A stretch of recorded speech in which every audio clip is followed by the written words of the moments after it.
بسم اللہ الرحمن الرحیم. Welcome to Fasih educators daily حدیث. اسماعیل بن علیہ نے خالد حضا سے، انہوں نے ابو قلابہ سے، انہوں نے ابو اشعث سے، انہوں نے حضرت شداد بن اوس رضی اللہ عنہ سے روایت کی. انہوں نے کہا، دو باتیں ہیں جو میں نے رسول اللہ صلی اللہ علیہ وسلم سے یاد رکھی ہیں. آپ صلی اللہ علیہ وسلم نے فرمایا، اللہ تعالیٰ نے ہر چیز کے ساتھ سب سے اچھا طریقہ اختیار کرنے کا حکم دیا ہے.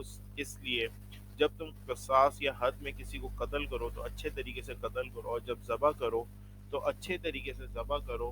تم میں سے ایک شخص جو ذبح کرنا چاہتا ہے وہ اپنی چھری کی دھار کو تیز کر لے اور ذبح کیے جانے والے جانور کو اذیت سے بچائے.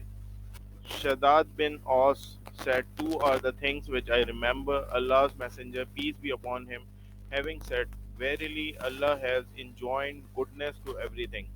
So when you kill, kill in a good way, and when you slaughter, slaughter in a good way. So every one of you should sharpen his knife, and let the slaughtered animal die comfortably. Thanks for watching. Please subscribe our channel Fussy Educators.